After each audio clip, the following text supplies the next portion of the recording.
Hello viewers, myself Dr. Rajiv Namdev, in charge Automobile Engineering from Sri Vaishnav Polytechnic Mahavidyalaya Indore, welcomes you all in the subject Hydraulic and Pneumatic Control Systems. Our today's chapter is Hydraulic Power Pack, द्रव चलित शक्ति संग्राहक. So in the last video we have seen hydraulic control systems in which there were three main components: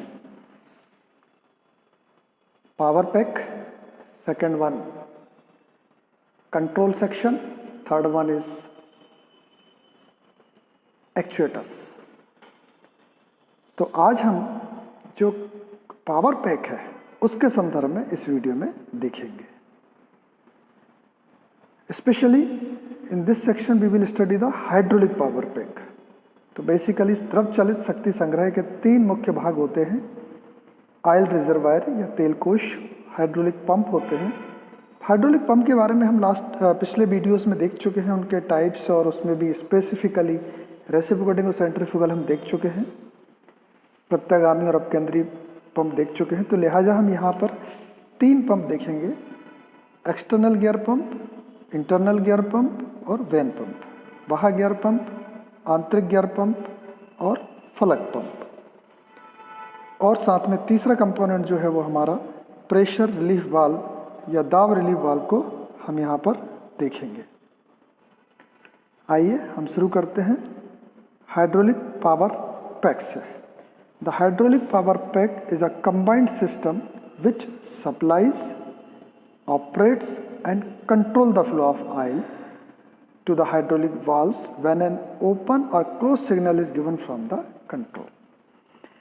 जब नियंत्रक खुलने या बंद होने का संकेत देता है उस समय द्रव चलित में शक्ति संग्रह के द्वारा तेल को प्रदाय, संचालित और प्रवाह को नियंत्रित किया जाता है. इसके मुख्य भाग बहुत हैं, उसमें से तीन हमारे लिए इम्पोर्टेंट हैं. पहला होता है मोटर, इसके बाद है ऑयल रिजर्वायर या तेल कोश, फिर है हाइड्रोलिक पंप, फिर है प्रेशर रिलीफ वाल्व या दाब relief valve, oil level indicator, filters, ये सभी ऑयल रिजर्वायर के ही पार्ट्स हैं. मोटर चूँकि इलेक्ट्रिकल से संबंधित है तो इसके बारे में हम डिटेल में नहीं पढ़ेंगे. आइए अब हम हाइड्रोलिक पावर पैक को लाइव देखें, इसका सिंबल भी देखें. लाइव में हम यहाँ पर देख रहे हैं कि ये जो आप देख रहे हैं एक रेक्टेंगल, बॉटम में जो रेक्टेंगल आप देख रहे हैं ये वाला, ये पूरा का पूरा जो है हमारा ऑयल चैम्बर है या ऑयल रिजर्वायर है. इस ऑयल रिजर्वायर में आप देखेंगे कि इसके ऊपर आप देखिए कि मोटर लगी हुई है, उससे कनेक्टेड हमारा पंप है. ये देखिए मोटर है, उसके साथ हमारा पंप है. फिगर में यहाँ पर मोटर भी लिखा है और पंप भी है. तो मोटर है ये, और इसके बाद इसमें पंप लगा हुआ. पंप जो है सक्शन पाइप से ऑयल को लेता है, उसके नीचे लगी हुई फिल्टर, और पंप जो है फ्लो करता है, सर्किट को देता है जहाँ पर प्रेशर रिलीफ वाल्व के थ्रू. और जब एक्चुएटर के द्वारा ड्रेन होकर के ऑयल आता है तो वो रिटर्न लाइन के थ्रू या वापसी लाइन के थ्रू आता है और छन्नी से होता हुआ वापस चैम्बर में आ जाता है. इसमें ऑयल लेवल इंडिकेटर भी लगा होता है. इस प्रकार तीन मुख्य भाग हैं: पहला ऑयल रिजर्वायर, दूसरा मोटर विद पंप और तीसरा प्रेशर रिलीफ वाल्व. तो जब हम इसका संकेत बनाते हैं सर्किट में तब हम इसमें तीन मुख्य भाग ही लेते हैं.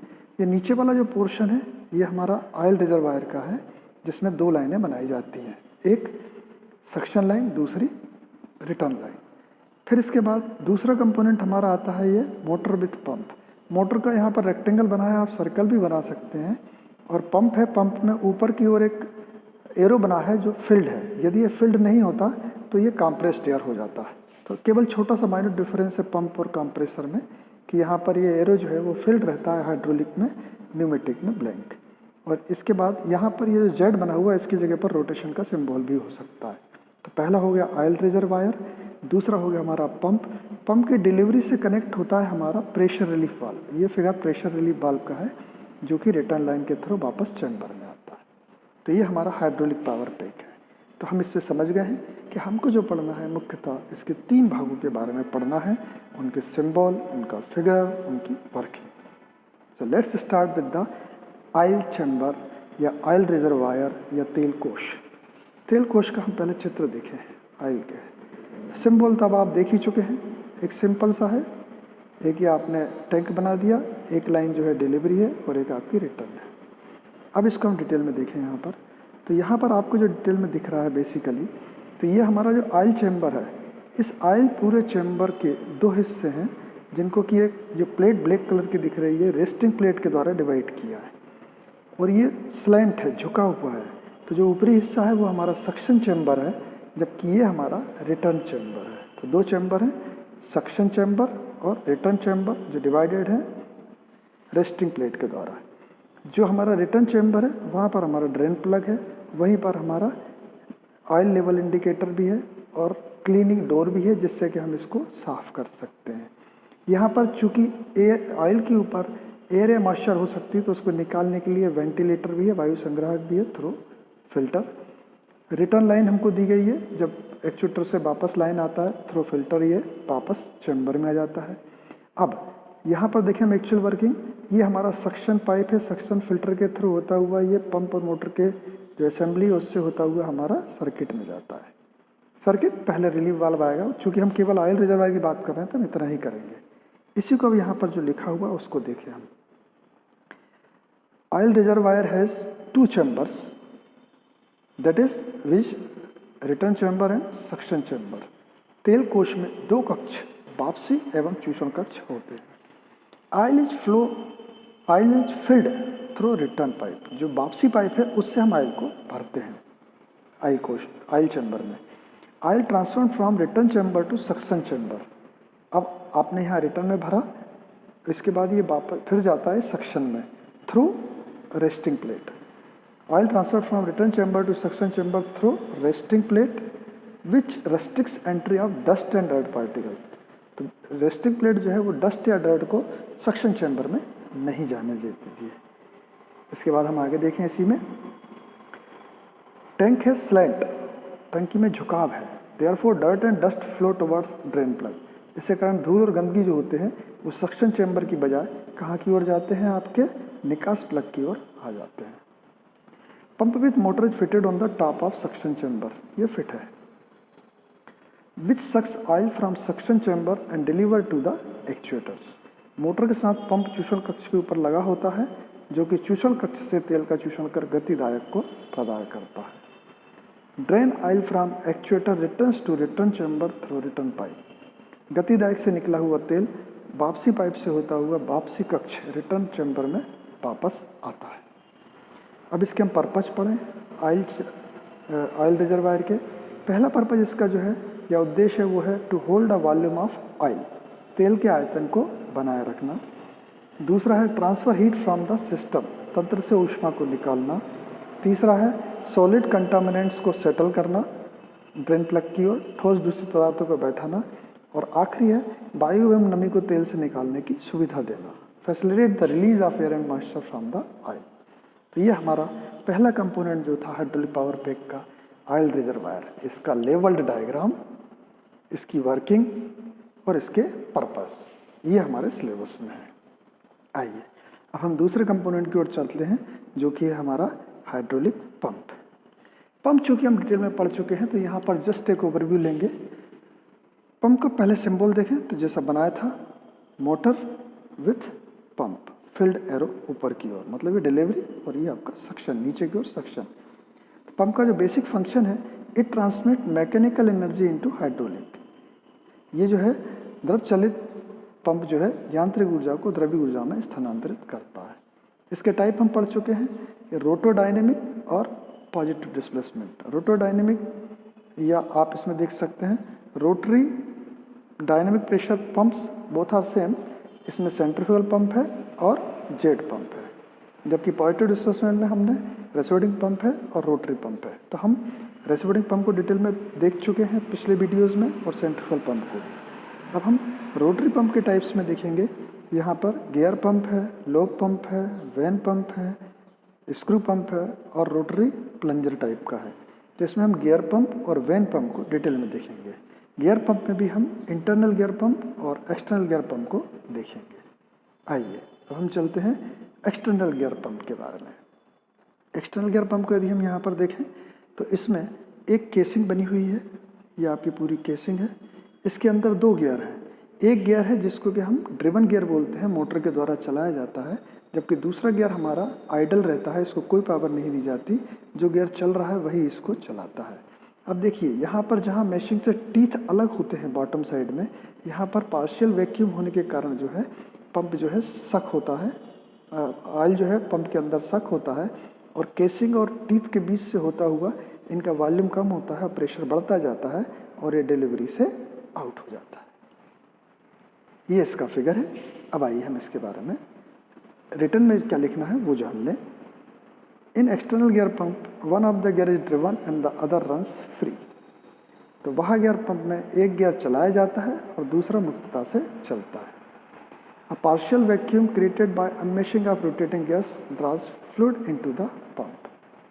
घूमने वाले गियर्स के मध्य खाली स्थान पर आंशिक निर्वात होने से फ्लूइड पंप में प्रवेश करता है। This fluid is then transferred to the other side of the pump between the rotating gear teeth and the fixed casing. तो यह फ्लूइड घूमने वाले गियर्स के दांतों एवं स्थिर आवरण से होता हुआ दूसरी ओर पहुंचता है। The meshing of rotating gears generate an increase in pressure that forces the fluid at high pressure into the outlet line. ये जो घूमने वाले गियर्स हैं इनके आपस में मिलने से दाब बढ़ता है, जो कि फ्लूइड को निर्गम लाइन में उच्च दाब पर पहुंचाता है। Depending on the direction of gear rotation a gear pump can discharge fluid in either direction. तो मोटर की आप डायरेक्शन के द्वारा गियर की डायरेक्शन भी बदल सकते हैं, उसके अकॉर्डिंगली जो इनपुट और आउटपुट है वो आपस में चेंज हो सकते हैं, यानी किसी भी डायरेक्शन में हम इसको चला सकते हैं। तो ये था हमारा एक्सटर्नल गियर पंप। आइए अब हम इंटरनल गियर पंप के बारे में जानें। इंटरनल गियर पंप में जो रोटर होता है या जिसको हम मोटर के द्वारा चलाए जाते हैं वो देखिए आप ये बाहर वाला है। इसमें इंटरनली टीथ कट होते हैं, जबकि जो आइडल गियर होता है उसमें एक्सटर्नली गियर होते हैं। और एक और इम्पोर्टेंट चीज़ है कि जो आइडल गियर है और रोटर है इनकी एक्सिस के बीच में डिस्टेंस होता है, एसेंट्रिसिटी होती है या सेट ऑफ होते हैं या उत्केंद्रितता होती है। और ये जो उभरा हुआ हिस्सा है यहाँ पर, ये उभरे हुए हिस्से और टीथ के बीच से ऑयल का वॉल्यूम कम होता है और प्रेशर बढ़ने के कारण ये आउटलेट पर हमको हाई प्रेशर पर अवेलेबल होता है।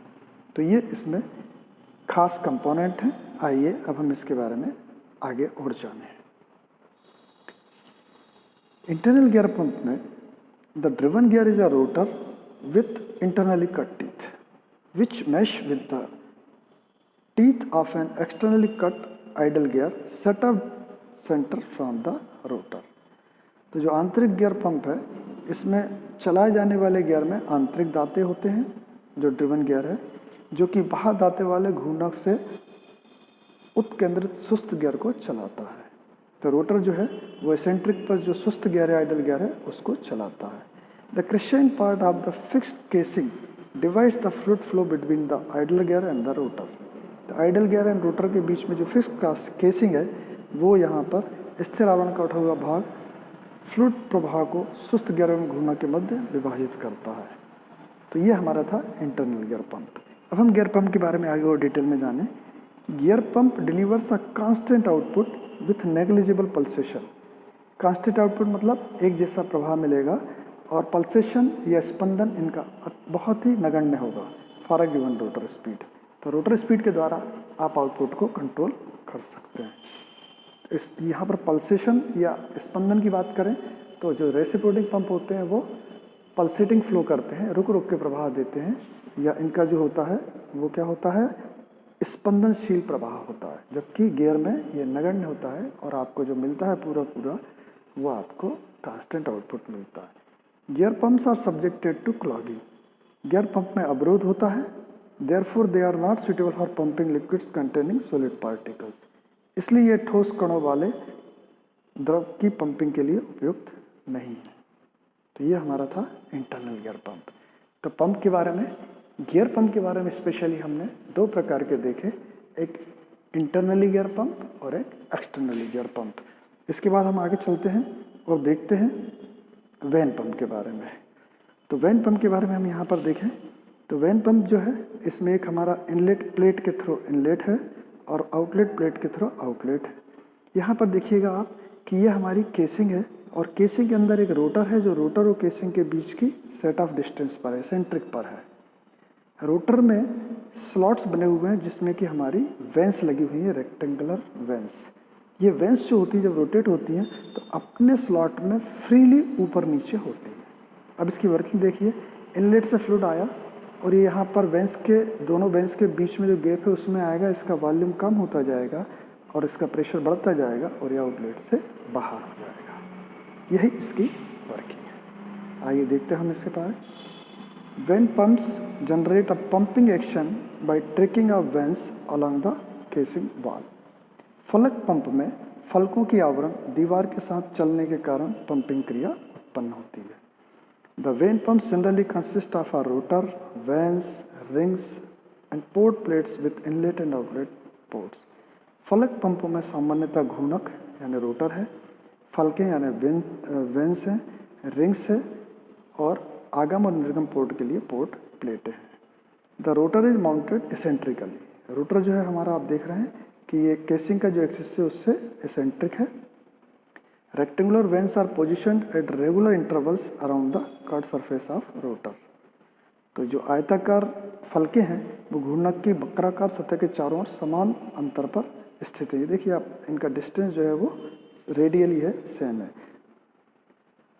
Each vane is free to move in a slot. जो स्लॉट है इसका रेडियल स्लॉट, इस पर प्रत्येक फलक खांचे में स्वतंत्र रूप से चलती है। अब क्या होता है इसकी वर्किंग में?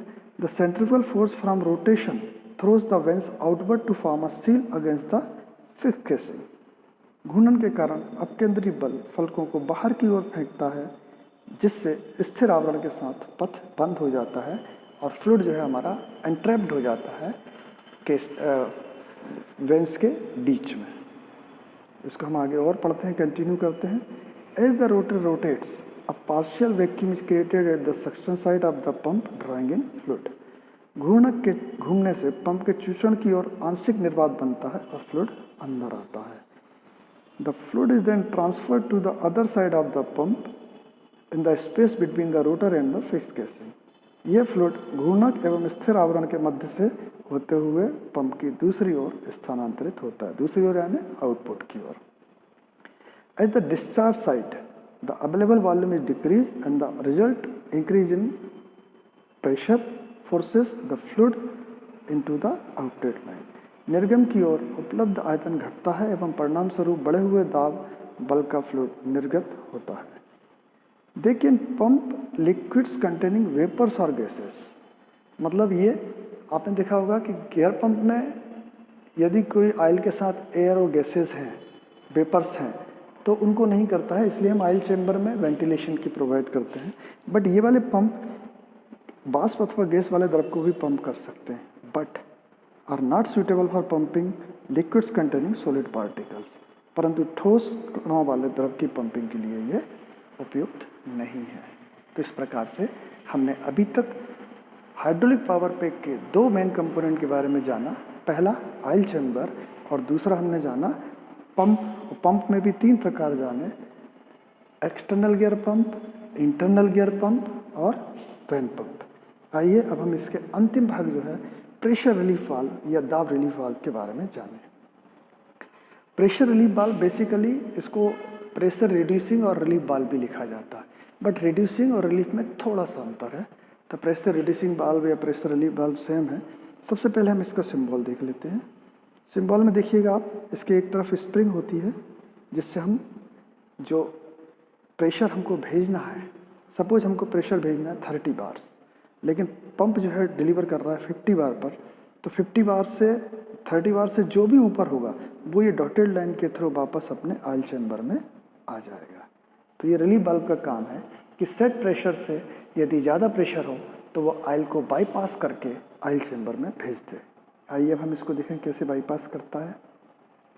इसमें देखिए ये यहाँ पर स्प्रिंग लगी हुई है और ये ऊपर नट है और ये हमारा कहलाता है चरखी या स्पूल। ये चरखी या स्पूल है। ये हमारा इनपुट प्रेशर है। सपोज हमारा इनपुट प्रेशर है 50 बार, 50 बार है, और ये यहाँ से होता हुआ अपना सर्किट में जाएगा रेगुलेटेड प्रेशर 30 बार तक। लेकिन जैसे ये 30 बार से ज़्यादा होगा तो यहाँ से आकर के स्पूल को ऊपर की ओर लिफ्ट करेगा, और जो इनपुट प्रेशर है उसके रास्ते और रेगुलेटेड प्रेशर के रास्ते को ब्लॉक कर देगा। तो जो एक्सेस प्रेशर है वो स्पूल उठने के कारण यहाँ पर जो ओरिफिस बनेगा या छिद्र बनेगा उससे होता हुआ बाईपास हो जाएगा, और बाईपास होकर के हमारे उपमार्ग हो जाएगा कोश की ओर या बाईपास टू द रिजर्वायर। तो ये हमारा एक्चुअल फिगर है। तो आपको फिगर भी आना चाहिए, सिंबल भी आना चाहिए, और इसके बारे में लिखना भी है। आइए हम क्या लिखेंगे ये देखें।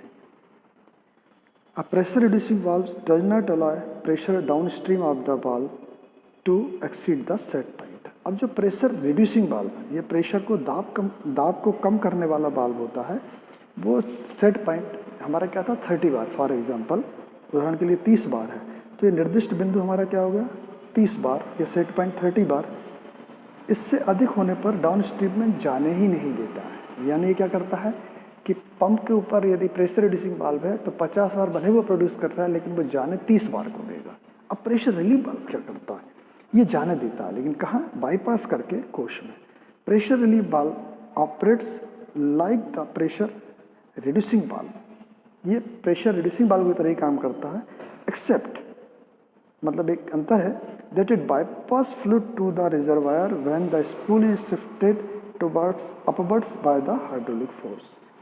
परंतु यह फ्लूइड को तेल कोश की ओर उपमार्गित करता है, जबकि चरखी द्रवित बल के कारण ऊपर की ओर उठ जाती है। ये अभी हमने चित्र में देखा। The orifice between the inlet and bypass to reservoir opens as pressure increases, thus the valves function like a relief valve. जैसे ही दाब बढ़ता है, आगम एवं उपमार्ग तेल कोश की ओर के मध्य का छिद्र खुल जाता है और ओरिफिस खुल जाता है, अतः वाल्व रिलीफ वाल्व की तरह कार्य करता है। इस प्रकार हमने ये जाना प्रेशर रिड्यूसिंग और प्रेशर रिलीफ वाल्व सेम है, बस अंतर उसमें यह है कि प्रेशर रिड्यूसिंग वाल्व जो होगा वो प्रेशर सेट पॉइंट के ऊपर होने पर जाने ही नहीं देगा, जबकि प्रेशर रिलीफ वाल्व जो है वो एक्सेस जो प्रेशर है उसको वापस ऑयल चैम्बर की ओर या ऑयल रिजर्वायर की ओर भेज देगा। तो इस प्रकार आज की इस वीडियो में हमने हाइड्रोलिक पावर पैक पढ़ा। हाइड्रोलिक पावर पैक का मेन फिगर देखा, उसका सिंबल देखा। उसका सिंबल क्या होगा हाइड्रोलिक पावर पैक का, अब आप यहाँ पर देख सकते हैं। फिर से एक बार मैं फिर से दिखा रहा हूँ कि जब भी हाइड्रो सर्किट बनाएंगे तो हाइड्रोलिक पावर पैक का सर्किट होगा, उसमें सिंबल यूज़ किए जाएंगे, motor with pump, oil reservoir की ये लाइंस, और उसके बाद ऊपर की ओर आप जब जाएंगे तो डिलीवरी, और फिर वहाँ से बाईपास देते हुए एक प्रेशर रिलीफ वाल्व। तो हाइड्रोलिक पावर पैक देखा, इसके बाद हमने देखा ऑयल रिजर्वायर, उसका सिंबल भी देखा, उसके लेवल डायग्राम और उसके बारे में डिस्कशन। इसके बाद हमने देखा पर्पस, और फिर पंप देखा, पंप की जनरल डेफिनेशन, उसका सिंबल अकेला, इंडिविजुअल सिंबल यूज़ नहीं होगा, सिंबल कंबाइंड ही यूज़ होगा हाइड्रोलिक पावर पैक के साथ, बट यहाँ मीनिंग समझाया गया है। उसका क्लासिफिकेशन देखा, उसमें हमने एक्सटर्नल गियर पंप देखा, फिर इसके बाद हमने इंटरनल गियर पंप देखा, फिर वेन पंप के बारे में जाना, और अंत में हम प्रेशर रिलीफ वाल्व के बारे में जाने। So this is all about your hydraulic power pack. In the next video we will see the hydraulic control valves. Thank you very much for watching this video.